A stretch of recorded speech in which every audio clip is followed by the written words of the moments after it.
Yo, was the Dale was popping? You see, we already laughing at all the goings on in Pelicans land, man. I'm your host, Cheddar Chaz. Introduce yourself to the people, family. Man, this is A Davis, man. Boy, just A Davis on X for those of you who been wanting to either block me or get upset. It's been rough in the comments. I've been warm with Pels, fan. I still love y'all though. Like it's all love, bro. Just have a heart. Listen, I had to wear one of my old pies I used to do. I had to wear the other angle just to let people know. It's like, no, there's other sides to stuff that's going on. That's like, it's gonna be okay.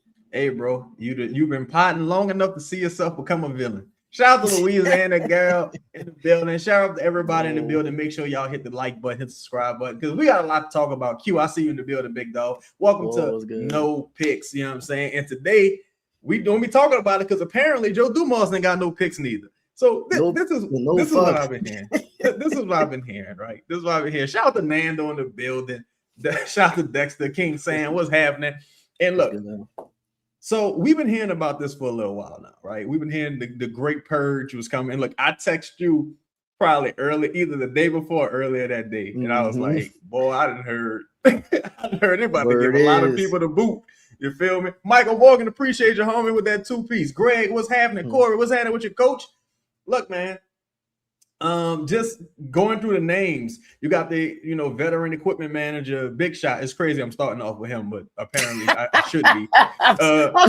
Apparently that's the most important. I'm sorry, but apparently that's the most important person who, like, and it's not funny. It's not funny no one's losing their job. That's not what we laughing at. It's just the ridiculousness of like people being so upset about a team that hasn't, in the 2 seasons total, hasn't grossed 50 wins, if I'm not mistaken. Chuck, what's happening with your big dog? So you got Corey Brewer, who to me that was the most surprising name of all these coaches that aren't being retained. Corey Brewer, heard today. Jaron Collins, Coach McGuire, Casey Hill, who should have been got the boot. You know what I'm saying? It's to me, there's a changing of the tide. And I want to just add a little bit of perspective before I pass the ball to you, right? You have some people within the organization who've been doing their jobs and the return has been lackluster, to say the least, right? In the event that I can consolidate, like I own a lot of houses. So at times when something isn't cost effective, when it isn't cash flowing, you have to consolidate. In the event that the team is consolidating and replacing some of these people who are getting paid big money with minimal returns, and you can just get somebody relatively cheaper to do the same job and hopefully get a better result, get some new blood, fresh ideas, people you can trust, promote a few people, internal promotion, do outside audits, etc. If you can do that, you do that when you have a failing product. Again, the Pelicans have not been good for several years. Even when they won 49 games, I was one of the people, me as the OG villain, I was one of the people that saying, yo, this team should be better than this. Even winning 49 games, you still find yourself in the play-in. So I think Joe Dumas, who has seen winning up close, who's had his fingerprints on winning, Troy Weaver, who's had his fingerprints on winning, not in Detroit, but in OKC, and you kind of see his fingerprints on this organization now in Detroit as far as the players he drafted. I think you have to approach this with a chainsaw versus a scalpel. You got to get everybody out the building, and then you can fully evaluate what you have moving forward. I think people are acting like there was no outside audit. People are acting like they haven't evaluated this entire process for like the entire season, and they said they would. Like to Joe's credit, they talked about the entire medical staff. Well, most of the medical staff being let go, being trimmed. He said he was going to do something along these lines. You talk about, it's no coincidence that Zion finally has a personal, well, not finally, but has a new personal trainer guy. He plays most of his games. That's money that could, and these guys are paying for these things out of pocket. That's money that could be going to, reassuring your best assets are protected, being Zion, be it Trey, be it her, be it DeJounte, be it whoever, right? You have to invest in this organization and stop wasting money. Alvin, what's your assessment of some of these firings that you've seen? First off, as far as the firings, if anything, If anything, they're not content. Yeah. Listen, kudos to Joe Dumars and Troy Weaver for this, in my opinion, because couple things. I find like the contradictions, like everybody being so like having so much pushback when for the last, I don't know how long have we been saying, man, fire everybody, right? Everybody needs to go.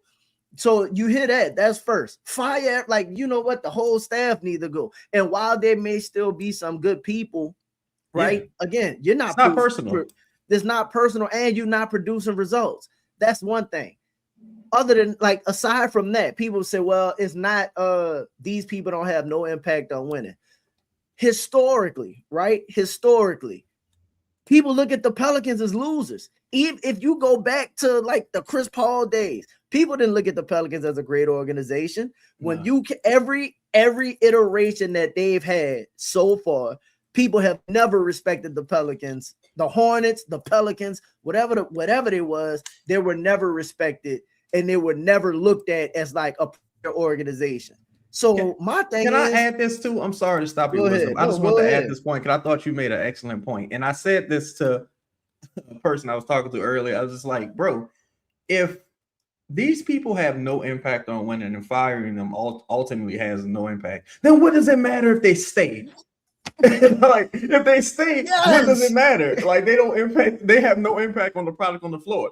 So what does it stay? Like, what does it matter? This happens in every business. Like, bro. So, and that's my biggest point. It's like, before any of these firings took place, everybody just kept saying, it ain't gonna make a difference. You're gonna lose anyway, right? No matter what was done, it don't matter what's gonna happen. You're gonna lose. Then it's, okay, well, it don't have nothing to do with the product on the court. Well, if it don't have nothing to do with the product on the court, why can't they be let go? Yes, you ain't firing nothing. I don't want to say of value, but like, not saying that these people weren't good people. But so good people get fired all the time. Good people get let go all the time. If you ever, again, you use like the real estate, right? If you ever flip houses, bruh, sometimes when you go to flip a house, it might have some stuff that got some good parts to it. And you know what? You decide to tear it all down anyway. Right. It's like, bro, look, because some of the outrage is a bit ridiculous, and that's why you shouldn't let people tell you how to feel. You know what I'm saying? It's like, if this team just won 28 games, you think I give a fuck about the parking attendant? No disrespect to the parking attendant, but think that's on my mind? Like, because if they would have won 60, bro, if the Pelicans were in the playoffs right now, do you think people would be like, damn, you know, the person who's staying no one would care. Nobody would give a fuck. I think a part of it, bro, and I said this to a couple people, and I've been saying this for a while, bro. When David Griffin left the building, there were a lot of sour grapes because Joe Dumars and Troy Weaver have not done a great job at endearing themselves to the media and making themselves available. But let me add this to that point real quick. Joe Dumars, the word was out that they were alienating a lot of people, right? Yeah. Joe Dumars, whether you believe him or not, spoke to it in his exit interview. He said, yeah, man, I had did this for 15 years in Detroit. This is where I watched, you know, from afar to kind of not be influenced by.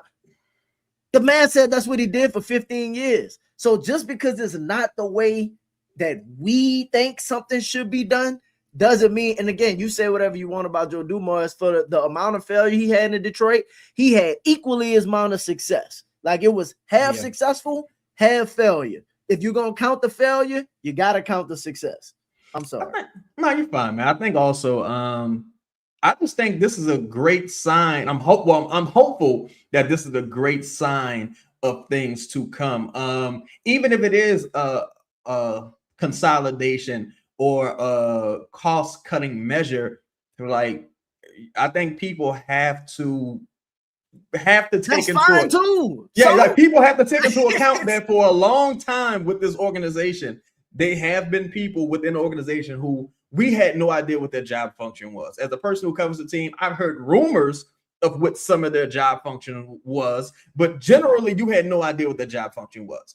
you had Swin Cash, who was typically handled public relations. You had Mike D'Antoni, who was in an advisory position, never really was in the building every once in a while. So he was pretty much getting paid from his relationship with David Griffin, dating back to Phoenix, in my opinion. Kind of like, looking out for your boy type situation. We don't know how many years Aaron Nelson had left on his contract when he was ultimately let go. And then the biggest issue that I not have, but where the hypocrisy comes in, and we'll move on to answer some of the chat questions. Where the hypocrisy comes in, look, Stan Van Gundy took over this team at the height of COVID, right? I'm talking about 2021.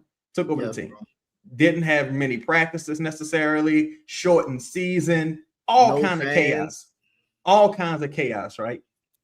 The man was fired immediately in the offseason with close to 5 years left on his contract, about 4 years left on his contract. After getting the most productive Zion you had seen. Right. Had the MVP some games. Yeah, quote unquote MVP Zion, was it 27-7, something like that? 27-7-6 on like 68% shooting or some crazy shit. He created point Zion.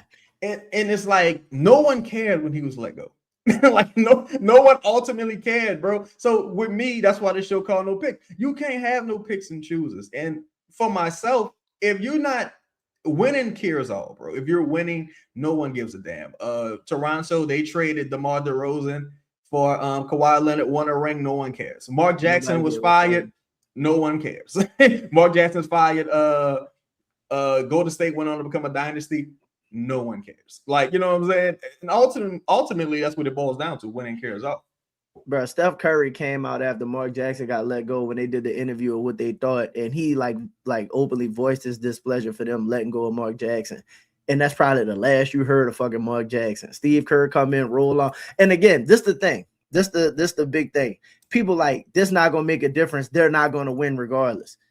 If they're not gonna win, then why the fuck does this matter at the end of the day? Like, it could be no different than what you've been doing the last 2 years. So like, that's the part that's like extremely frustrating to me. Is like, you can't have it. I don't want to say you can't have it both ways. And then it's kind of like, well, I made this point.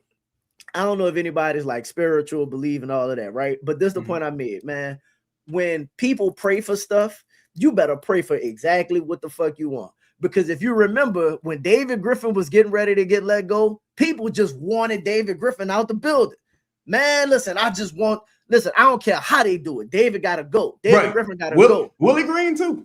They hired Joe Dumars with no interview, and it was like, well, I mean, I didn't know if they should have did it that way per se. And it's like, no, you can't have it both ways. You can't say we need to get rid of everybody. There needs to be extreme change, right? Everybody been talking about this organization needs major change, top to bottom, right? Don't get mad at the executives. Like, the executives ain't gonna fire themselves. You know who gonna get fired? Everybody else. Bro, and also, go ahead. No, I'm just saying, it's not to say that they don't need to be let go. I just like, bro, when Joe Clark took over East Side High, like, if you putting on a one bad apple, one bad apple. That's all it takes. They beating up Kid Rain. Yeah, shout out to Mr. Clark. But bro, on the real, it's like, come on, man. And I said this just based on, some insider knowledge I have. Is like, these are a lot of people's friends that are being let go. Like, especially like in some of the talking head media, people have relationships with these people. So now that some of the people are being let go, it's like, fuck, because it's a three-headed sword to a degree. Firstly, it's a friend of yours being affected. So that's the human element. Secondly, this is a person that may have been feeding you information. So there's that element. And thirdly, you don't know what bridges you may have burned. Because if they letting all these people go, who says you may still have an avenue to certain things? That being the case, though, like, because we go. I thought Louisiana Gal made an excellent point here. She said, my issue isn't the firings. It's Joe getting all the smoke when Gail initiated all of this. She mad. She paid all that money, and they had back-to-back 20-win seasons. She did this to the Saints, but nobody said anything. What do you think of that assessment? Like, we saw the Saints go through like a bit of a major turnover as well. People, first off, this is the point I made. I agree with what Louisiana Gal saying. When people fire, like, when people fire everybody like that, it's just this is, I hate to say it this way, but this is standard practice, bro. Like if you took over a company that was in bankruptcy, right? And like, or a failing business of any kind, you come in, they may have some good people in there, but obviously it ain't that fucking good if the business was failing. And they may have some reasons, and it might take time, it might take a step-to-step approach. You might not fire everybody day one, but you come in and you assess, and then you say, you know what, ain't nothing we could do about this. You wipe them all anyway. So when the Saints came in and wiped everybody, right? It took some time. People still was upset, but you know what they did? They went and supported anyway. Y'all motherfuckers still gonna be buying tickets. Y'all still gonna be at games. You still gonna be cheering. And all it takes, man, let opening day come and Jeremiah Fizz give you a cool 30-10. You know what I mean? Yeah, nobody gonna care, bro. Ain't nobody gonna care, bro. Ain't nobody gonna care. So with I'm sorry. No, go ahead. No. So like to her point, Gail like eliminating everybody, Gail just getting rid of everybody. Appreciate y'all, dog. Like it's at some point it's long overdue. Even if you gonna say even if you gonna say this is an OG call on keeping them. Yeah, the word like even if no matter who they bring in, at some point you gotta say, dog, you've been here 30 years. You've been here 5 years. You've been here 8 years. You've been here 10 years. You've been here 15 years. Like, yo, I'm gonna keep it real with you, dog. I'm gonna keep it real with you. And then we're gonna talk a bit more about Billy Donovan, because there is a connection there between Troy Weaver and Billy Donovan. Of course, that's some, I guess you could say, semi-exciting news that has come out. One of the newest names connected to the Pelicans. You know how I know people was getting over in that building? No. Because I would be getting over in the building. My closet would be filled with shit. I'd be like, hey, look, I love David West, man. Shout out to David. David West was my favorite player, right? One of my favorite players. And this is I ain't gonna slander David West whatsoever, because David West is the man. But I'm like, I ain't heard D West talk about the Pelicans in New Orleans since he was since you left. Since you left. And Dan Dickow, bro, come on, man. Dan, stop playing. Like let's be serious here, man. Like, listen, before we move off of like all of the former great people that's talking about, you know, how upset they are about this move and stuff, right? Let's think about this. All of those same people, David West and fucking Dan Dickow and all of these people, how many of these people have been pouring back into the organization? I ain't hear David West coming back helping coach no Derek Queen. I ain't seen David West. And again, I could be wrong. I don't know. I don't know nobody like that. But I ain't heard David West coming out talking about what Zion need to do, making an effort to reach out to help, you know what I mean? To help develop his game or nothing like that. Like all of these former great people that's mad about the equipment dude being hired and receiving an email. Like, well, we don't even know that he received an email. Yeah, you know. So what if he did? If he did or didn't, who gives a fuck? Like, not like respectfully, though. Yeah, I know, because look, that's the human element. No, you don't want anyone to lose their job. And yes, and I don't want to seem insensitive about it. Because I understand. Like, I knew a couple people that might have been ex. Yeah, I knew one or two people that like. Yeah, but it's kind of like so. Like it happens to people and all the time. Now look, and then the last thing too about like the New Orleans, just businesses in New Orleans in general, especially like those high powered industries. Like the ones that's been I'm talking about the staples in New Orleans, right? Yeah. This is how New Orleans works. Like it's a family business. People stick around for way longer than maybe they should. And maybe Joe Dumars for the first time came out and just was like, hey, listen. I know I'm one of y'all, but everybody need to go. Like for me to have somewhat like let's just clean it out. Like let's just remove all of the extra. Like cut the ties. You're talking about multiple coaches that have been here since the Stan Van Gundy regime. And look, we can't talk about how the company and organization is ran like a mom and pop shop, and then be like they kill cornbread. Like, yeah, all right. fuck Auburn. I mean, respectfully, but man, moving on. So we're gonna talk Let about me hold on. I'm sorry. I gotta get this last point out if you don't mind. Go ahead. People, because one thing that people say is OKC would never do something like this, right? OKC is a great organization. They would never. And it's like you wouldn't have been working for OKC that long. Like great organizations would have been moved on from like these kinds of people. Also, it's like, how would you know? OKC. Like, I actually know people that worked in the OKC organization and they don't work there anymore. So how the fuck? Like, man, go to hell with some of this. But moving on to Billy Donovan, right? Yeah. Recently, Billy Donovan stepped down from Chicago, and again, man, they had offered him like pretty much a godfather offer, blank check. You can do whatever you want to do in the organization. Pretty much, they offered him like the Brad Stevens offer. Like, bro, you want to move up? You want to do this, and he was like, nah, it's best we part ways. It's that Patrick Williams extension. I'm telling you, bro. Patrick Williams extension. It was not trading that pick for it's the Derek Queen trade. Pick, a lot of things kind of like sullied that relationship, in my opinion. Not getting any good returns for Kobe White and AO. Pretty much just letting a lot of talent walk out the door. So you got a guy in Billy Donovan who has a long history with Troy Weaver. Troy Weaver was the assistant GM in OKC, where he helped discover James Harden, Serge Ibaka, Sabonis to a lesser degree. 14-hour interview. Thank God for you for putting that information out there. 14-hour interview, you know what I'm saying? And so there is a rapport there. That is a name I anticipate the Pelicans will have some interest in, but it's like who supposedly, I guess, and this goes back to a respect and relationship situation. Now the Pelicans beat the dog shit out of the Bulls a lot last year. Sans one time, and that was when I was just totally done with everybody. When the Bulls beat the Pelicans, I was just done. So that ended 2025. The New Year's game.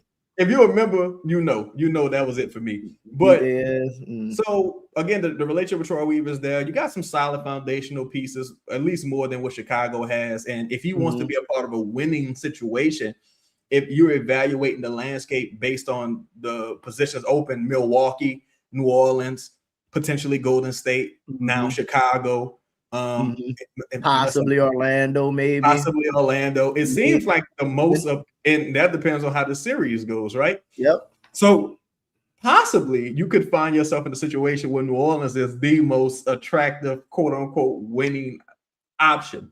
What do you think about, what's your evaluation on Billy Donovan, and what do you think about him potentially being linked to the New Orleans Pelicans? So my thought is, and this is why, like, and I just recently made like a coaching search list, but as the playoffs develop, as the offseason continues to play out, these are the kind of things this is why you don't just hurry up and make Borrego. This is why you don't just hurry up and hire Borrego, because. So you think people was wrong for saying remove the interim tag? In fucking November. Yeah. Okay. Yeah. Fuck. Of course. Like you just. Yes. Like I can't 100 times. Yes. Like that's like, because one, for example, and this is obviously, I don't think a couple of these things are going to happen, but let's just use extreme situations, right? Bro, I don't know what Steve Kerr decides to do, right? Like you not getting Steve Kerr, right? Obviously not. But when like you muted, but like once Steve Kerr decides to hang it up, I don't even want him. No, I'm saying, but like I don't even know if that's the case. But like once you have coaches available to you, Steve Kerr becomes available, Billy Donovan becomes available. We'll see what happens with Tiago Splitter. Maybe he becomes available. The Spurs lose in the first round somehow. You tied up 1-1. You don't know what happens with some of the coaches on the Spurs staff. It's so many good potential options out there to where Billy Donovan specifically, like Billy Donovan, in my opinion, never really had one opportunity to really have a chance to compete when they first got Lonzo and first got DeRozan and first got Zach LaVine. And that looked like a team that had some potential until Lonzo got hurt, right? With that being the case, Billy Donovan is probably exhausted, but word was that he's not completely ready to step away from coaching, right? Or step away from an organization in general. Based on what I've read today via Shams, that he wants to continue coaching. He doesn't want to leave the NBA. Now things could change ultimately. Like I kind of feel like Mike Malone didn't have many options. Yeah, whereas Billy probably will have more options just based on the rapport with upper management. I think Mike Malone probably threw his weight around a little bit by how maybe like the time how he got let go. Billy Donovan, while a lot of people look at Billy Donovan as a really good coach, you know, before he went to Chicago, he had that time in OKC. So he had, you know, good relationships there. And everybody kind of saw that he was a good coach, but you just couldn't get over, you know, you just couldn't get over it with the Bulls. The Bulls have been a historically bad organization as well. So, I mean, you absolutely make the call to Billy Donovan, and that might be another person. When shout out to you again for the post you put, they said majority of their interview was about culture and establishing, you know, it wasn't necessarily X's and O's. Yeah. And listen, Joe literally just said that. Now, I like to throw out little minor conspiracies, hypothetically, a little back channel, hypothetically. What if Joe and Troy kind of made the call, got word, hey, Billy might step out of there, right? And Troy make the call to Billy, hey, listen, our position gonna be open. We could come in here and we can build this however you want to build it. I'm just saying, if you want to throw out of there. Like a lot of deals get made in the dark, especially in the NBA. It's a lot of relationships, especially when you're one phone call away. And Troy Weaver wasn't just some guy. And also, man, hit the like button for me. We got 61 people in the building. If you're just coming in, make sure you hit the like button, hit the subscribe button, consider becoming a member as well. We drop every Friday. Again, you never really forget about some of the people that give you your first opportunity to sit on the staff. That's why you hear rumors that Willie Green could potentially be returning to Golden State. I think his first opportunity was in Phoenix, but it's one of his first opportunities was in Golden State as well. 14-hour conversation. Troy Weaver as one of the architects of that team. Again, the rapport is there. And to me, this is where you can't pick and choose. Because I want a full-scaled coaching search, but I think most people would agree if Billy Donovan is hired, we cool with it. Like if you already made up your mind about Billy Donovan, I think most people would agree. But let me ask you this. Go ahead. Oh, let me throw this out to you. What if, right? Because they started firing people how long ago? What, 2 days ago? Something like that. Like the sweep started happening like 2 days ago, something like that. Or was it yesterday? It was reported about. Well, no, I'm just ago. Let's just start. Yeah, about 2 days ago. About 2 days ago. But this is not backed on nothing, but this is just me, having some fun with the ideas, right? Let's say because of the connection, and the league is small, man. Like a lot of these people know each other. Relationships matter. Troy put it out there let's say Troy put it out there to Billy Donovan. Hey, man, go ahead. Oh, 1 second. Yo, we got 26 likes.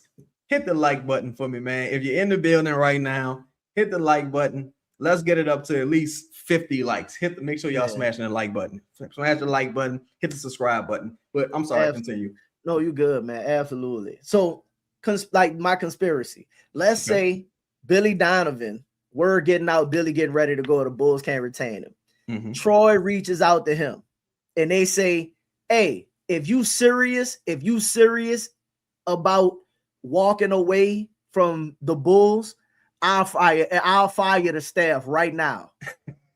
I'll fire everybody right now." That's not implausible to me. You get what I'm saying, bro? You know how that stuff go. Let's just say hypothetically that the back channel conversations are happening. And that's how it happened with Joe. Yeah, they knew Joe was coming in before Joe was coming. Joe said his first call was to Troy. Troy probably they say Steve Kerr knew for weeks that he probably not returning. You think all Billy these people Donovan, know each other? This is a fraternity. You think Billy Donovan didn't know he was going to be in this situation at the end of the season? You know what I mean? They probably Yeah. been working on this for a while. So I'm just throwing hypotheticals out there. No, I don't think it's implausible at all. I also think that's why, and I said this to someone earlier. Now I mentioned this, shout out to my dog Dev in the building. I said this also, like, bro, you gotta presume that some of these names that have been linked to the Pelicans all aren't in a head coaching capacity. Some of these names may be linked to the Pelicans in an assistant coaching capacity when you start hearing some of the names who may have been lead assistants on other teams. I think you're in a position of, yeah, some of these guys, it's like, you know, hey, we could really. What if Darvin Ham don't What if Darvin Ham don't want to go back to Milwaukee? What if Darvin Ham don't have that many other opportunities out there? Darvin Ham as an assistant is a quality assistant. I would imagine, like, his resume at least says his resume is a quality assistant. Yeah. So I'm just saying, if you brought like a Darvin Ham in on your staff, if you was getting ready to build out a new staff, I don't think that's a bad hire. Or if you at least kicking the tires on a Darvin Ham, as they mentioned, or Jared Dudley, as they mentioned, and some of the other names like you were saying. I think, and one of the things, again, Louisiana girl brought up, and again, we up to 31 likes. Make sure y'all smash that like button if you haven't hit the like button already. It don't cost you nothing to push that button. Now, one of the things Louisiana gal said is Gal going to pay for Billy? I heard he was getting close to $7 million from the Bulls, and the Bulls were willing to give him some front office control. Now, and this is where them trimming the fat kind of comes into play. Because if you are a team that's like, yo, man, that 100,000 we was giving dude, we can get somebody to do that job for 60,000. Let's spend 40,000 on a MRI machine, put that in the building. Oh, we're gonna hire 2 more personal trainers, and we're gonna hire this, we're gonna pay for this. You know, we're gonna spend that money here and there, right? Also, that can play a factor as it comes to hiring a coach. Like, let's say if your budget was 6.7 million, like the most I can give you is 6.7. That's the most Joe Black can get you on a return, 6.7, right? I just created another. Yeah, I just got another 3. I got another 3.5. So not 7.1. So what you want to do? You know what I'm saying? Potentially. Just saying potentially. And this the thing with that. This the thing with that. People automatically assume out the gate anyway that you not gonna do this and you not gonna do that. So not why does it matter, but it's just more so like you already assuming that they won't anyway. So what do they have to lose by doing it? Right? Like you already assume that they're going to lose, that they're going to be bad, they're not gonna make the right hire. So if that's the case, if I'm already working from a position of failure, I might as well do what I want anyway. I think too, like as it pertains to, I see a couple people mentioning Ime Udoka. I'll say this, right? Bruh. Two things, and we could transition here because that's something I have been saying this season. If you follow the show, I've been saying for a while. We've been talking about the Rockets. Yeah, we talked the Rockets for a minute, especially Kevin Durant, right? But I was saying, like with Sengun, hypothetically speaking, let's say hypothetically, it's all hypothetical. Let's say you traded your first round pick for a guy that plays kind of like Sengun. This is totally hypothetical. This could be anybody, right? If the best case scenario is Alfred Sengun, who's a very good player, you don't build around players like that. And for the reason we see it now. Man, I don't even repeat this. Somebody said something so crazy about Sengun. They said Sengun run like he got titties. I said, oh my God. Yeah, I saw that. Oh my God. It was so accurate. But but I say that to say, and sometimes in the event, kind of like what you mentioned with Billy Donovan, it was like, look, and that's no knock to people who run and got titties, but like, let's say, like with Billy, like if you're gonna hire a head coach, if you're gonna hire a head coach, you want to give them carte blanche to a degree with the staff. Yes. You feel me? So, and the staff, a lot of the times, of course, the talent as well, but the staff, a lot of the times, makes up for the coach's shortcomings. You can't have an entire staff of incompetent motherfuckers. And a lot of the times, that's kind of been the issue with the Pelicans. So, like, what do you think about potentially a guy like, if Ime Udoka is let go, because now we can transition to some of the playoff talk and, you know, put an eye on some of the teams that could affect the Pelicans. If Ime Udoka is let go, is that a person you would have some interest in? Absolutely. Like, And this is why part of my this is why I don't want to stop doing the shows, because a lot of people sometimes take breaks during the off season. Your season is over, it's not really much to talk about, but you almost have to follow and cover the playoffs, because there's levels to this, right? Yes. The Pelicans are in a situation where any bit of sustained success, even if it's minor success, will go over well in your organization, right? So Ime Udoka wouldn't be an option. Not saying he wasn't at one point, but if OKC fired their guy, OKC probably wouldn't consider a coach like Ime Udoka, right? They probably do something completely different. The Pelicans, on the other hand, if Ime gets swept this round and they fire Ime after what he did in Boston, helping build Boston, what he did, regardless of how he got put out of Boston, regardless of how he left, what he did these couple seasons with the Rockets, before you traded for Kevin Durant, and even with the Kevin Durant, you saw the upward trajectory of the Rockets team, culture building, toughness, and all of that. If Ime Udoka becomes available for whatever reason, you can't be in a position to where you're not even you can't even take the meeting. Right? If you remove the interim from James Borrego, right? And then in the offseason, Billy Donovan becomes available, Steve Kerr becomes available, Ime Udoka becomes available. Some of those other people, you're gonna be sitting there and not to mention if you kept the staff, right? Because if you hire Borrego, if you remove the interim and then keep Borrego, then more than likely you got to keep the staff. So I'm gonna keep him, remove the interim. He will be interesting in Houston. Borrego will be interesting in Houston. But again, I'm not saying Borrego don't deserve another opportunity. I just don't think it should be here. Yeah, but even if you, let's say you remove the interim during the season and kept Borrego, so I'm gonna keep Borrego and then come back right now and fire his whole staff. You know what I mean? You see how weird that look? That leads me to a good question, to an interesting question. And while you're in the building, make sure y'all hit that like button. Hit the like button if you haven't already. Thanks. Do you believe that James Borrego is truly a head coaching candidate for the team, or do you think it was lip service? I think so. How I did it when I had my candidates, I think he's the fail-safe last option. Okay. I think if they, I can see that.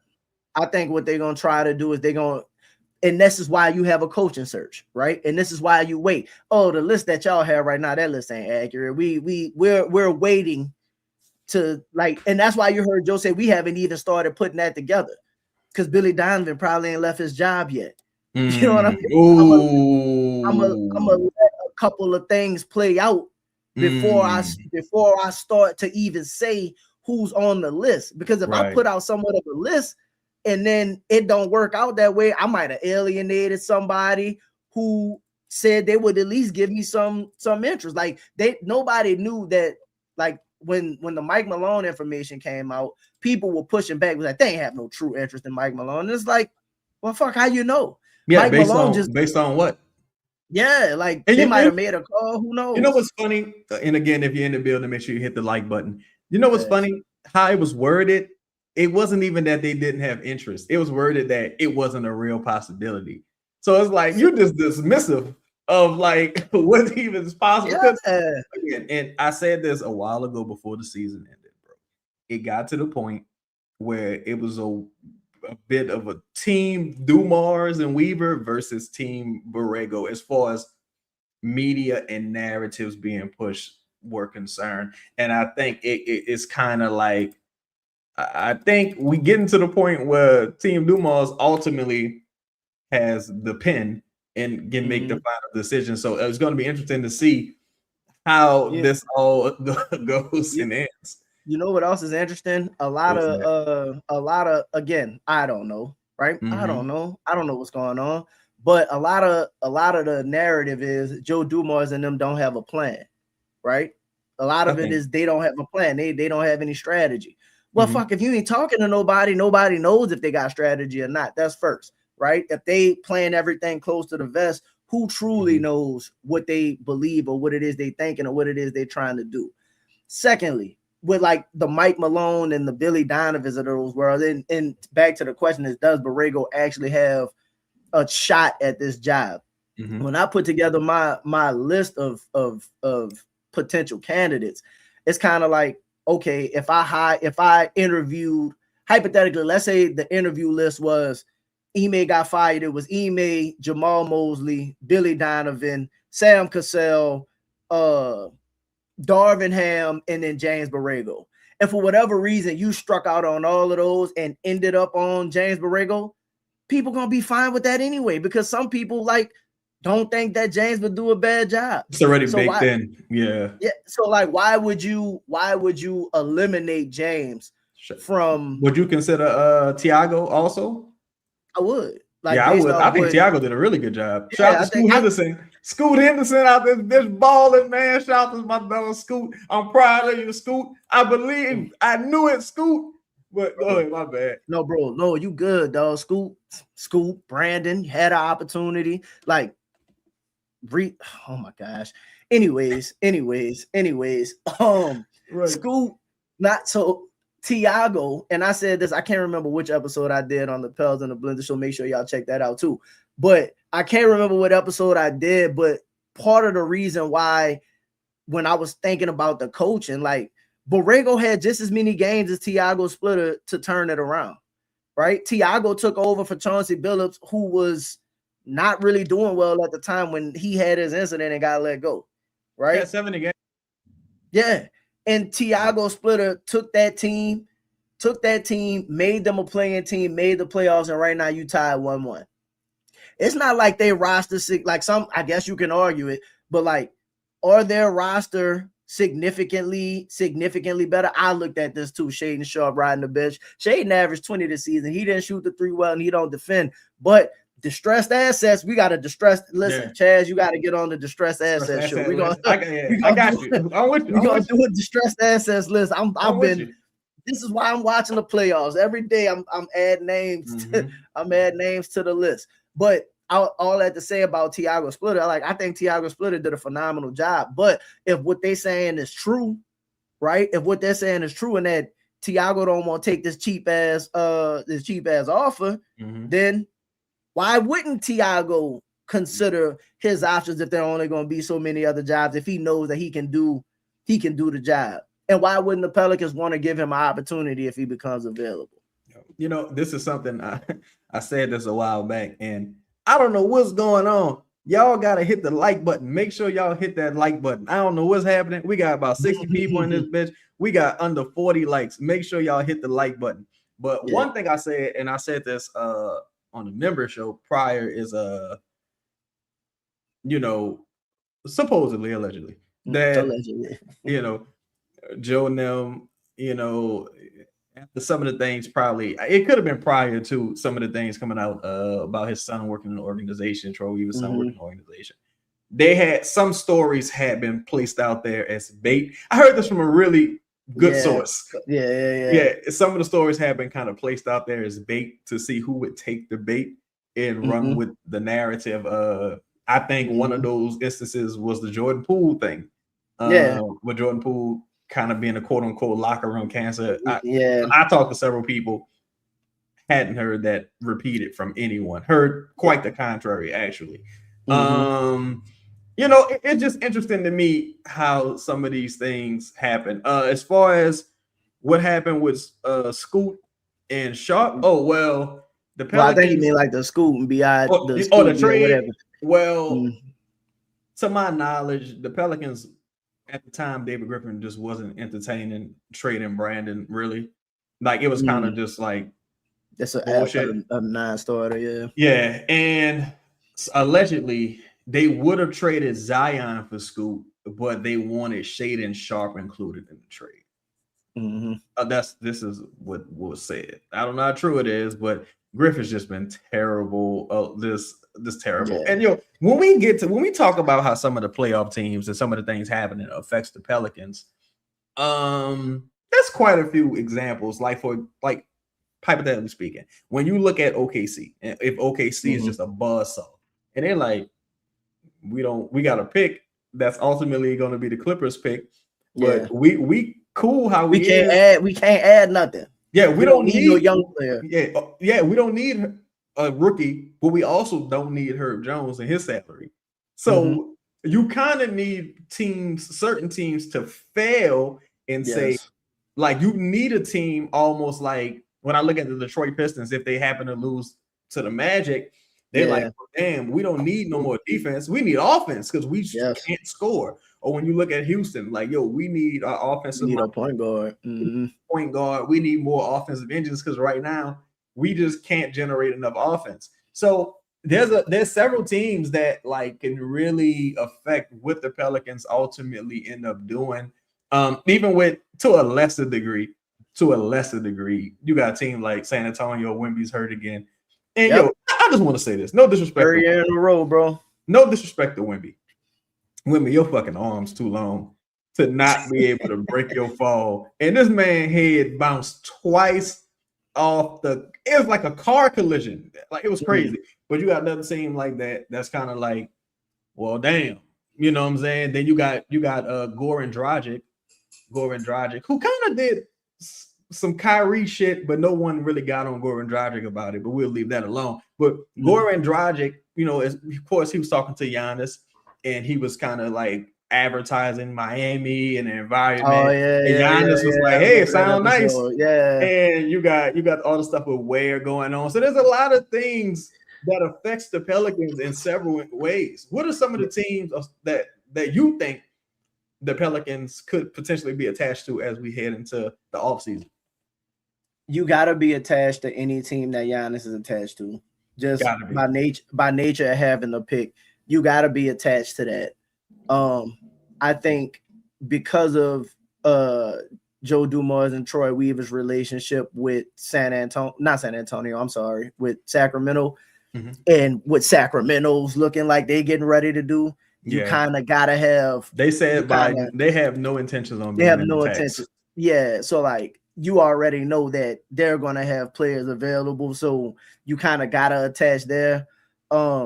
Listening to all of the players coming out now for Miami, talking about like even the old players. You got Michael Beasley talking about, I was benched for this one. They got the Norris Cole clips resurfacing about how the Miami culture and system work. I'm sorry, we got breaking news. Shout out to my dog Rod Walker, who's doing a really good job. He said the Pelicans are going to fill these positions of people that have been let go. Some people will be promoted from within. I know a couple of people who already have been promoted from within. Shout out to them, man. Yeah, shout out to them. Shout out to my people. Say some hires will be from that. Well, let me just say this. Go ahead. My bad. He said some hires will be from the outside, but these changes weren't made to cut costs. So he pretty much put emphasis that this isn't necessarily a budget cutting. This is a reorganization, consolidation move. Just like we said from the onset. It's and to those people that's getting promoted, you probably been needed an opportunity to get promoted. Like you probably been waiting on some of these people that's been above you not performing, or even if they was performing, just kind of like it's time to get these people out of here. It's time to get these people out of here. That was one of the people on my list too. Detroit, Isaiah Stewart on the bench, bro.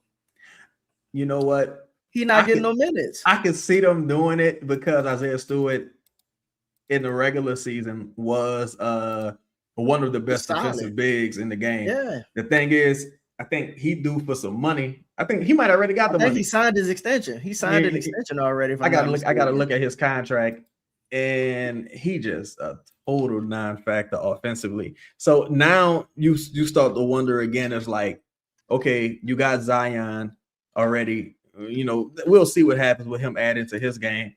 But now you also got Derek. And it gets to the point where it's like, how can I pair some of these guys together? No, Isaiah Stewart's on a very team-friendly contract. Yeah, he got 15 next year, and then I probably would do that because it depends on what I would have to give up, but I would probably do that because Isaiah Stewart, he's 24 years old, pretty much on an expiring next year if you wanted to decline his option. But let's just call it a 2-year contract with $15 million each year. I would trade Herb straight up for Isaiah Stewart. Yeah, and then if you think of let's kind of play this out a little bit, right? No, he can't shoot. No, not at all. But let's just play this out. If if you could go through the Giannis deal and somehow pull something from Miami, let's say you could turn Jordan Poole or whatever, Jordan Poole and Herb into like Stewart and Hero, hypothetically, something like that. That's interesting. Right? Let's say you did that, and then you went and turned Herb into not Stewart, I'm sorry, Ware and Hero. You turn the Giannis deal into Ware and Hero. You got a starting 5 and a 2 guard, and then you went and turned Herb into your backup, Stewart, your backup big. You know what I mean? Now Stewart off the bench with Ware as your starter and Misi as a third big. That rotation just looks a little bit more. Wait. Wait. So it's Ware, Stewart, and Misi. Yeah, if they probably would send Misi to you gotta move him. They probably send Misi to Detroit. But I'm just saying, like hypothetically, like just that'd be a hell of a. If you're looking at the deals, right? Because to bring in Hero, I think Hero's salary matches Poole pretty similarly, something like that. And they talking about Hero and Norman Powell won't be available for. It's gonna be hard Miami to bring next back year. Norman Powell, right? So let's say you end up with, I can't do a Miami deal without Ware, but I might do you the solid and take Hero off your hands. So let's say Hero and Ware, right? And then you have the Stewart deal, because I think you need like if you're thinking about the way Joe's talking about building this team, right? And how Troy Weaver loves big men. He has an affinity for front court players, yes. And that's more so to the comment, like, why would you have 3 bigs? And it's mainly because one, this team wants to play with size, and I know you still got to play with Derek Queen, but you need multiple people to be able to help him with his weaknesses. Also, injuries happen. And injuries happen, man. Yeah. And injuries happen. So I'm just, as you play it out, Detroit is a team to keep an eye on. The Magic, like they done won 1 game, but hypothetically, you lose 4-1 in this series and it don't look good the rest of the way. They were already like out on Paolo to a degree. Oh, I gotta stop. I gotta stop this. I don't think Paolo is gonna be an option. No, I don't think Paolo's available. No, I don't think it. I'm saying when the reports about Jamal Mosley losing his job were coming out, he was having issues with one of the 2 stars. Yeah. Right. So let's say they lose 4-1, 4-2, something like that. Orlando might, when they evaluate their season, either you fire him Mosley. I can see Franz being the guy that gets in some scenarios. Franz getting the X probably, right? But do you look at Franz as like maybe not Laurie, but like, do you consider Franz? I think Franz would be arguably the best player on the Pelicans. So, you get my point though. So, like, if Franz somehow was available, then maybe you consider something like. So, it's just so many ways that this thing could play out, brother. Where it's just kind of like I'm putting everybody on the list, especially with how they cleaning out everything. And I think, shout out to you, that $50 million in movable salary potentially. And that's in the event that you decide to pick up Looney's option. If you don't want to pick up his option, then you'd be closer to what, 41 million. If you want to add Carlo, that's like 42 to 43 million. The Pelicans have a portion of that non-tax MLE. And I want to speak on this because, like, again, I think people gotta understand the war with the media as it pertains to Joe Dumars. Yes, bro. With the Pelicans not being a free agent destination, a contract like Jordan Hawkins, $7 million expiring, that's a better asset as tradable expiring money versus you just got the full MLE. Million. Yeah, you got access to the full non-tax MLE because the Pelicans are not a free agent destination. Like, again, when you think about the people that the Pelicans have brought in via free agency, it's been by way of the people that stuck around, it's been by way of like 2 ways. Like Jose, I think Najee maybe was a second round or 2-way guy. He was an unrestricted, undrafted free agent. Undrafted free agent. Bryce McGowan's, guys like that. Carlo was a second round pick, but the Pelicans, a lot of times free agency, they can't give their money away. So the only way you're going to get better is via trade or draft. And with the trades, you need mid-level salary to complete these trades. So that's why you would pick up an option, because Jordan Hawkins is just a $7 million expiring. He's not really a player in this scenario. More to your point with that, it's not even just the Pelicans at this point. No team is really picking up players. Yeah, free agency is kind of dead. Like, free agency is kind of dead, especially with the new CBA. It's like, bro, you seen Quentin Grimes. A lot of those dudes sat on the market for a long time before they took whatever money they could get. And the longer you sat, that number probably went down. So like, and then you're gonna have people available. Go ahead. And some guys, no, there's real possibility some of these dudes just aren't in the NBA no more. Like you got guys like Brandon Boston who had a pretty solid year. Rashawn Holmes. Some of these dudes just didn't return to the NBA. DeAndre Jordan didn't have a job. Precious Achiuwa didn't have a job. Cam Thomas couldn't get no money. Quentin Grimes couldn't get no money. Like some of these dudes realistically won't be in the NBA because of how the cap crunch is right now.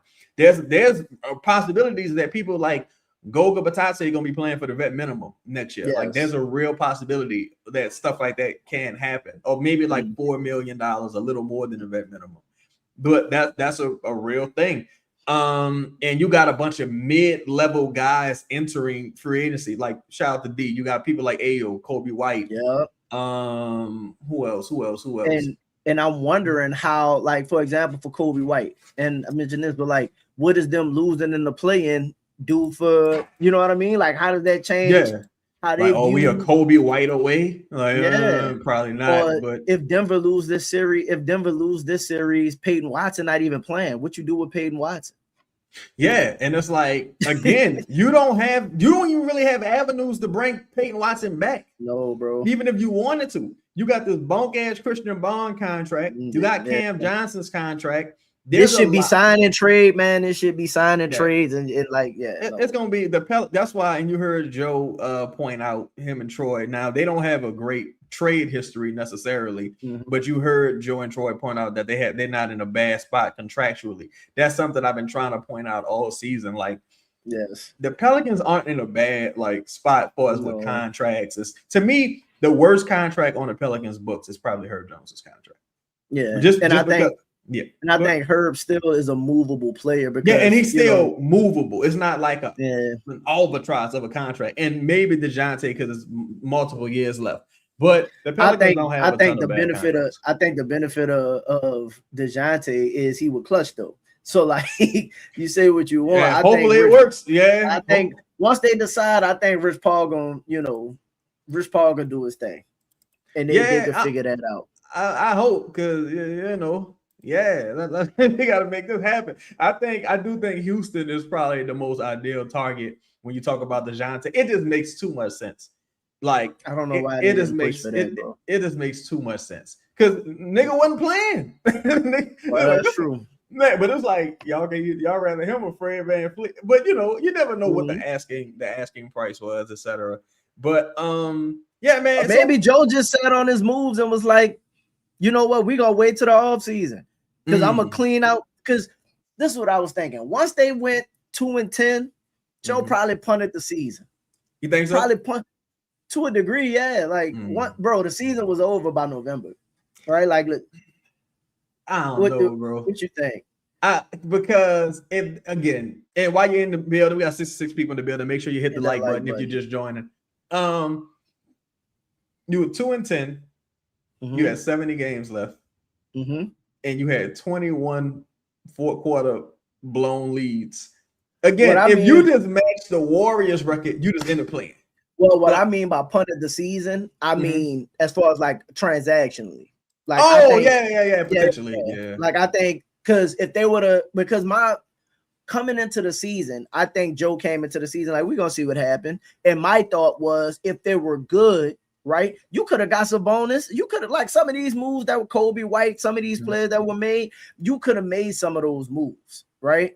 But especially with how Jordan Poole was looking, if you were still competitive, like somebody would have probably been willing to meet you on some of these deals, right? But my thought is once the season was over, Joe was probably like, "Nah, we just gonna wait and we gonna be patient, fire everybody, and then."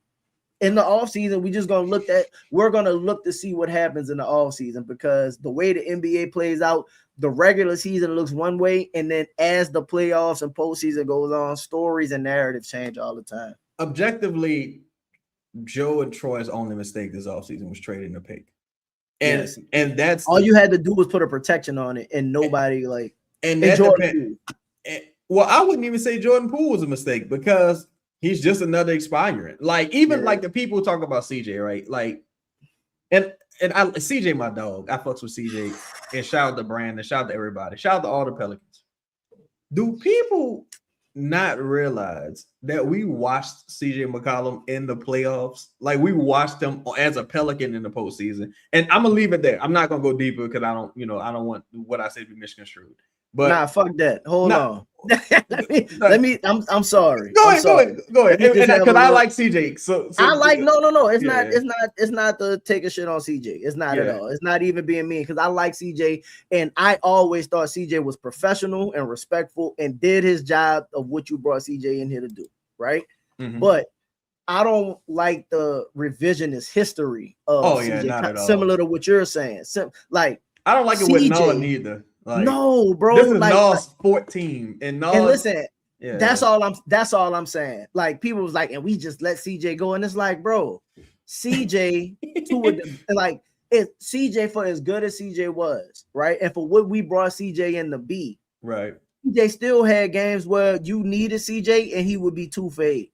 You know what I mean? Yeah. Like even in the great game that he had, like the game that he had against the Knicks was literally like a full CJ McCollum experience. Yeah, because he missed the free throws. And, he missed the free throws right at. You know what I mean? So like, bro, listen, nothing. I don't have nothing negative to say about CJ McCollum and what he was when he was here. But I remember in it was the Suns series, where you got a chance, the season on the line at home, you bounce that bitch off your foot and it go out of bounds.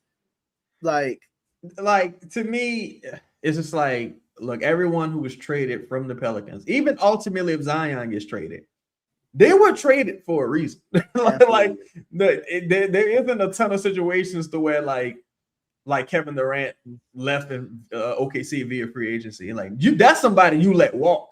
Yes, but if like a situation where like some of these guys, now you can say as that management wise, you could have got more for Brandon had you moved earlier.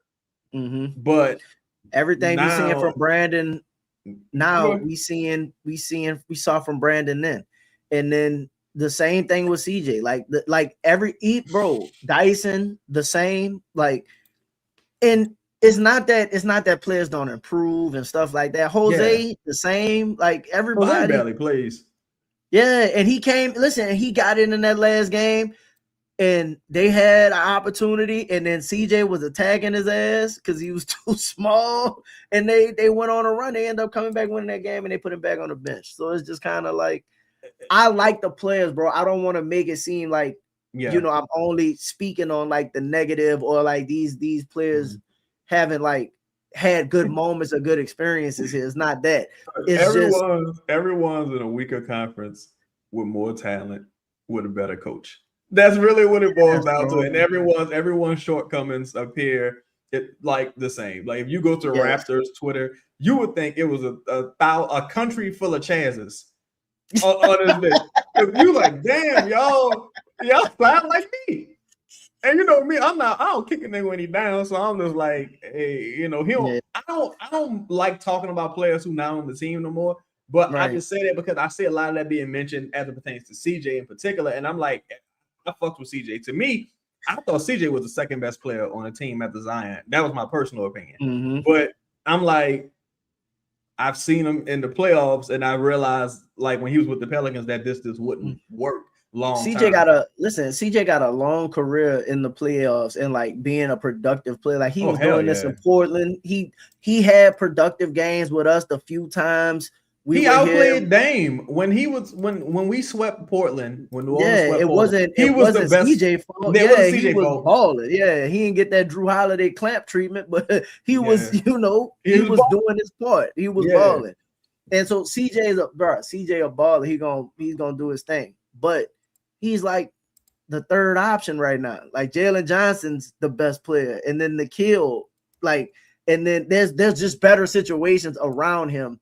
to where like, and he has a good coach. Quinn Snyder is quality the fucking man. Then you had Kuminga chip at 19. Yeah, they got some quality players on that team. So let me ask you this: because Will Lander playing here, I'm happy that they getting the ball rolling immediately. I didn't want them to like kick the can and all that.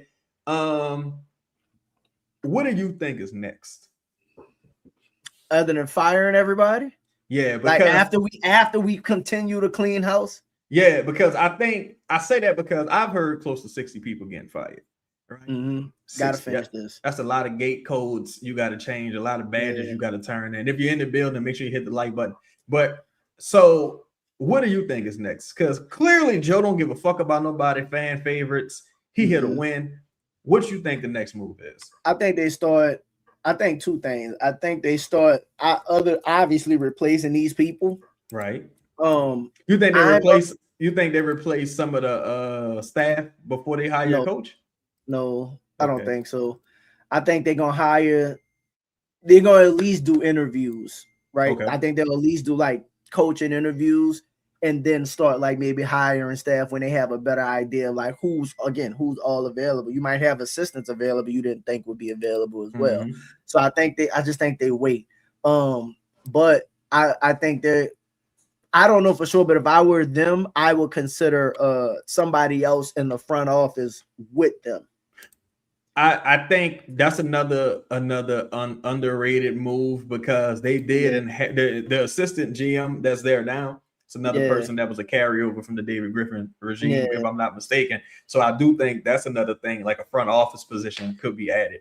So I think the move right now is clean up who they're dealing with, like the daily operations on a day-to-day basis and stuff like that, so we could get this thing running, operationally the way that they want to see it run, regardless of if it's good or bad or whatever. They want to see it run the way they wanted to run. So I think you get all of that situated and in place first, and then I think you might see them consider somebody in the front office to kind of assist Troy with his duties, maybe, and then I think we start focusing in on the head coaching search.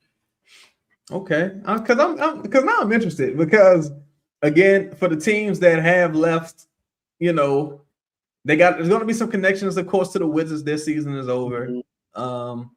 Going to be some connections to maybe some guys who got let go from the prior regime in Detroit. I'm just saying the low hanging fruit. Yeah. Chicago just had a big turnover with their front office people. Like it's going to be very interesting to see who they start picking up because ideally, and maybe I'm being too ambitious. Ideally, you get your next coach by next week.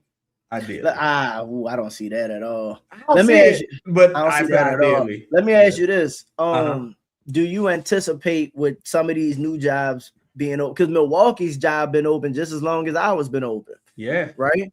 Do you anticipate, and I know they've been connected to Taylor Jenkins. They've been connected to Taylor Jenkins.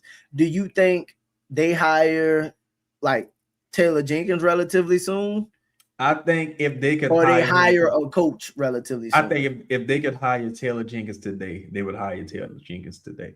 I think it's independent of Giannis because I think they know Giannis is gone no matter what. But I think it's always a leverage play if you Taylor Jenkins and I know y'all want me. Why would I hire him? Y'all gonna have to break the bank.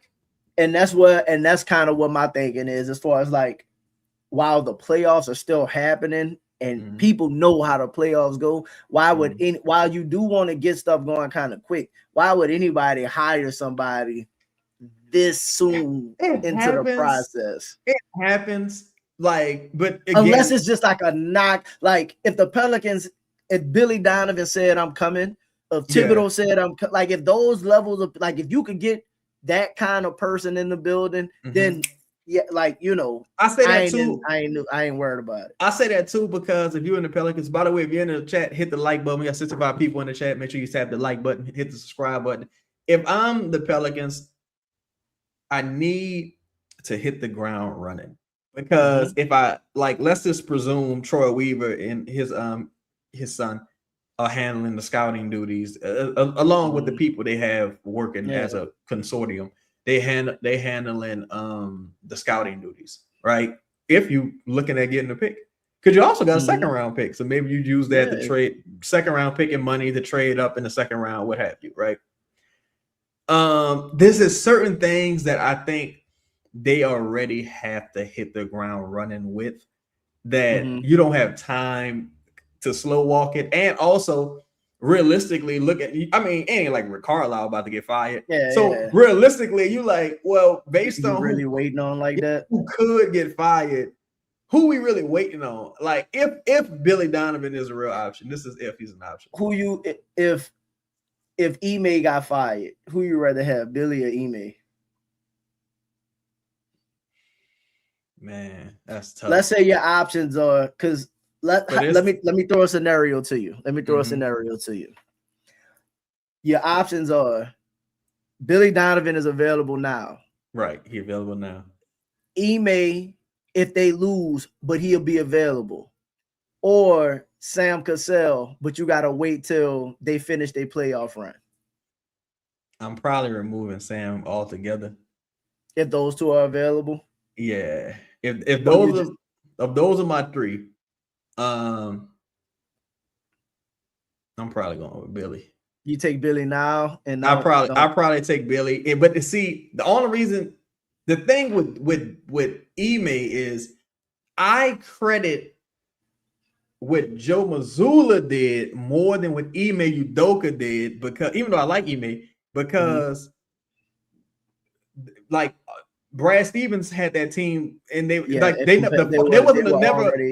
was never a real conference finals team. It was never a real fall off, right? So there's that. But I would probably take Billy, because I feel like it's easier for me to supplement certain things, like because Billy is a two-time college champion. He's from the region, etc. But I wouldn't be mad with either one. I have a hard time seeing Ime come to New Orleans, though. Might not have no options after what happened. Then a lot of probably gonna be some solid greats. Like Joe Dumars seemed like the type that like the thing about your boy in Houston, he don't give a fuck about what happened in Boston. In Boston, ain't none of my business. You know what I mean? Yeah. So like, but there's some owners that might care about that, and then you getting fired again. Joe Dumars don't seem like that Billy's, type. Bills, Williams, Willies, nothing like that. That's a good point, man. That's a good point. Dog. He said Billy Donovan to Tibbs. If Tibbs, you choose right now, boom, it's Tibbs or Billy. Like, who do you? Probably Billy. You taking Billy over Tibbs? I say that because to me, that dog coach, barking motivator coach, that shit hits a wall. Like after a point, the message gets stale. I can have assistants who just junkyard dog. I can have Sam Cassell as an assistant. Now Mazzulla, he a dog too, but he more cerebral. But I can have like a junkyard dog lead assistant if I got the X's and O's up here. You know what I'm saying? Whereas, I guess in the inverse, you can have that as well. But sometimes with a person just like their strength is being a master motivator, usually be like, I'm just tired of hearing from this motherfucker. Yeah. Billy has resume, and I personally like coaches that had success. Don't get me wrong, but I like coaches that had adversity as well. Yeah, and also, I'm sorry to cut you off. No, you good. Motherfucker nobody really care what you did in college. No, because even Coach K ain't never busting no heads in the NBA. So no. Come up here and get bust up. You run your ass back to college. You're like, I can't think. So I would say if Billy was an option now, and it, there was like, do you think Billy would come to New Orleans? Yeah, I think so. What you think so? Billy went to OKC. Why the fuck would he go to OKC when he did? I knew they had KD. Yeah, but OKC had. No. I mean, I know when you think about the roster, he went to OKC, right? He went to Chicago. Who Chicago had when he went? Jimmy, maybe. I No, think because Jimmy was Jimmy already was gone gone. by then. Yeah, They Tibbs. had, They they had much Zach better than LaVine, DeRozan, Vucevic, but I don't even know if DeRozan them was there. I think they traded while he was there. I could be wrong, but like they didn't really have no. And again, it's Chicago. I get it. Chicago's But also like, a big market. Yeah, Chicago is a big market, but so OKC was not a big market, but had the roster. had the Chicago stars. is a big market, didn't have the roster. Didn't have the roster. Billy's relationship with Troy, I think, is something that you don't really lose relationship. You know, I think that's a solid X factor, especially they worked a lot of time together in OKC. Also, I think they left at the same time. They left the same year too. The one thing with Troy too, and I don't know for sure, but like word was in Detroit, he didn't want to hire Monty. You know what I mean? Yeah, he wanted to hire. Allegedly, he wanted to hire Kevin Allen. Right. In this situation, I wonder if they're both looking for a matchup at the same time. Right. Can I add some context to that as well? I know people look. If someone's witty, if they're a good joke person, they'll say, "Well, Chaz Jordan Hawkins did too." But when Troy Weaver wanted to hire Kevin Ollie had just won a championship for UConn. Yeah, like he had just won that. But go ahead. Yeah, but no, that's exactly the kind of context I mean. So like it could be a situation now where the universe lined up to where I don't have a coach, you don't have a job, I'm with a owner, I'm with not an owner, but like my front office person. Is like we're not waiting to do what you want to do now. We can come in and literally build this together from scratch together. And I just thought of something. I'm sorry. You know, Zion been connected to Chicago for some years, bro. So Billy is probably a fan. So that is one person who may have some interest in coaching Zion, be it Billy Donovan. And so if I look at you've had time in the South, being in, doing that time in Florida and whatnot. So you're not unfamiliar with the South and how the South works. I think if they were serious about it, I think you could make enough connections and make the money work. And I think Gail would be willing to spend on a Billy Donovan, because this is what Billy Donovan gives you, in my opinion, more than any of the other coaches that we've had in like recent history.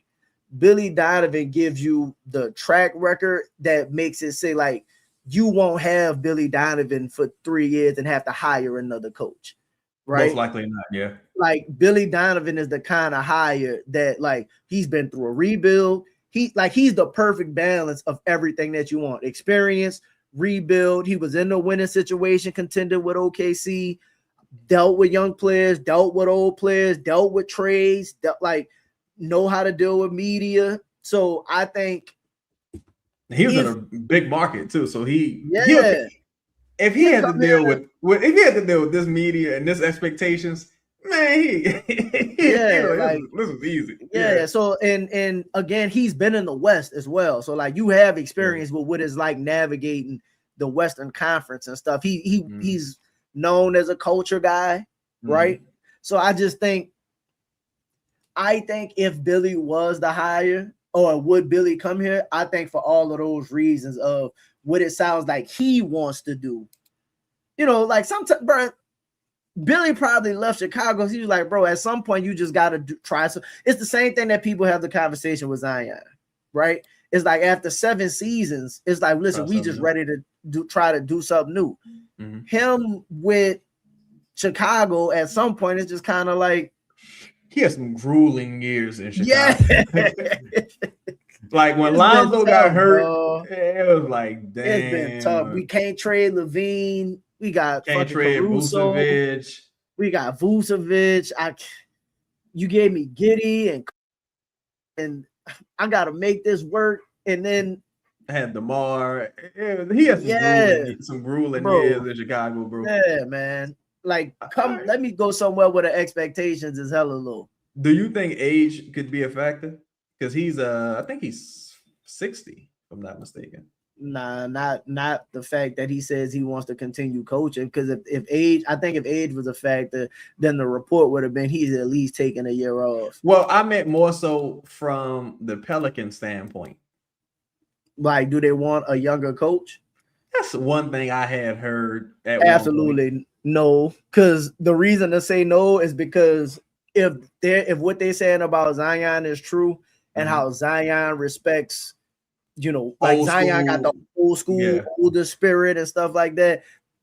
Not saying that a young dude won't work, but like you need somebody with some gray hair and some noise. Yeah, come here like Borrego to a degree is too young. Willie was too young, in my opinion. I think Willie was way too young and inexperienced. I think Borrego was trash, to be honest. Which is why I think they responded to Stan. Why Zion specifically responded to Stan. Older guy, like, you know what I mean? And I think Billy would be a better version of Stan Van Gundy, obviously. Okay. So we gonna close it here. If y'all in the building, make sure y'all hit that like button. I think I went through the start questions, if I'm not mistaken. Yes, I did. If you're in the building right now, hit the like button. I got one last question for you. Who's coaching the Pelicans next season with the names available? Is Billy Donovan coaching the Pelicans?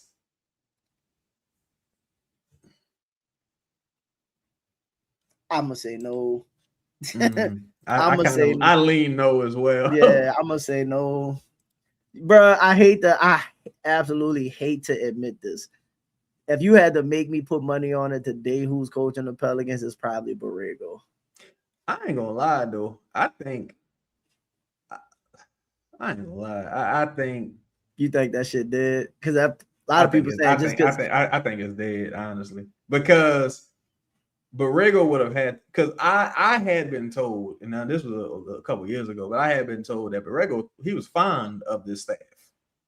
And if you're a person who's like, well, it ain't my fault, it's their fault. Because Borrego's an old past the buck ass nigga too. My fault, their fault. Like, then it's like, and I fired all of them. I'm not gonna do that. Yeah, I'm not gonna do that at your behest. Like I think I got a question to pose to you. With that being said, I think if Borrego would have never been made the interim, if he would have stayed an assistant, he'd have been fired already too. But by him being the interim, you don't really gotta fire him. You just like, I'm just not gonna bring you back. But go ahead. Let me ask you, because I posed this thought. What if before the exit interviews, in the last game of the season, you remember Joe told Borrego, he said him and Borrego met for hours. They sat for 2-3 hours, right? Meeting. What if he told Borrego, listen, if you really want to be a candidate for this job, what if he gave Borrego to play? I'm about to clean everybody out. Are you okay with this? You don't think it mattered? Or you think Borrego would have sat there and stood up for them dudes? I don't think he would have stood up for him, because I think he's more of a politician than that. But I don't think it would matter. You don't think Joe even offered him that? So you think the exit interview was just being respectful, basically? I think he probably. I think he's a candidate, but nah, not really. I don't think. Nah. Oh, here's the last question, and then I have.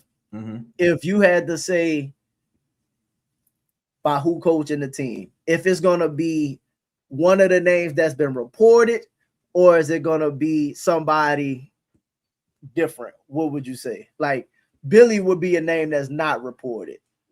Yeah, Billy would be a name that's not reported. Yeah, like, so would it be one of those, somebody like that, or is it going to be somebody that's names come out, Donovan, Mosley, Borrego? I think because there's only so many coaches available that if you want experience, I think if I had to guess, I would say if Mosley isn't retained, him, Billy, and someone like Tibbs would be in the driver's seat if it was up to the Pelicans. Okay. Yeah, and I think of those names, Billy would probably be one that they would want to go with. I'm gonna go with a name not. Shout out to Louisiana. I'm gonna go with a name not reported. I've seen somebody to me that was like, Mosley damn near already got this job. It's pretty much secure. I don't believe that at all either. Because he got to get fired first. Yeah, like nigga might he could ultimately not get fired. Yeah, I think I think Billy, you might be right. It might. I'm gonna have to sit on that one for a while. Pause. Yeah, I'm just saying if they was like, if he was like, yo, this the best coaching option out here, right? Because they say Giannis and Taylor Jenkins gonna meet up and hang out or whatever, right? But the Bucks is like, I don't give, even if y'all did, so what? That team, it ain't really going nowhere, I don't think. Yeah. But like, if you Billy and you surveying everything, well, what up, P5? How you doing, sis? If you surveying everything, it's like the Pelicans might be your best. It's over. Portland. It's over. Golden State, though. It's over. That's one of my biggest things. And Portland, it's like they're not gonna pay you. So, you might not even have options. Yeah. So if it's your option probably is the Magic. New Orleans. Yeah. New Orleans and the Magic. If they don't win this, because if Jamal Mosley win that series, they're not firing Jamal Mosley. You couldn't justify it. Well, you know what? Maybe you could, because Tibbs made it to the Eastern Conference Finals. So you could, because you could be like, look, we just want somebody to get us over the top. But it might be a situation where you could potentially fire him going into the season. And by the time the playoffs over, or by the time jobs will be like, if you make it to the second round, third round, you'd have missed out on the coach probably. Like Billy would already have to have the job. It would have to be a Doc Rivers, Adrian Griffin situation. Like he would already have to be waiting in the wings. Similar to what I said with New Orleans, but Orlando. Yeah, it would have to be a situation like that. What if Orlando makes it to the second round? I think, and Billy Donovan just out there. Yeah, if you beat the 1 seed, my nigga, and they healthy, and you make it to the second round, it's like, and Billy Donovan just out there somewhere. It's like, Billy, come down, come back to the Gulf. Come on back to the Gulf. That is home. Well, we'll see. Home. But yo, shout out to everybody in the building, man. We appreciate everybody tapping in with us, man. We had a great conversation. Al, tell the people they can find you at, big dog. Man, y'all can catch me at Just Say Davis on X, man, or Pels in the Blender on YouTube. Be sure to like and subscribe. Make sure y'all like and subscribe to the Ad Cheddar Chaz. Make sure y'all like and subscribe to Pels in the Blender too, man. Appreciate everybody. If I was arguing with you on X, it's your fault. Man. And look, word of advice to the people that got let go from the Pelicans. Just quit next time. But if you quit, you won't get unemployment. So can't get unemployment if you quit. But sometimes just quit.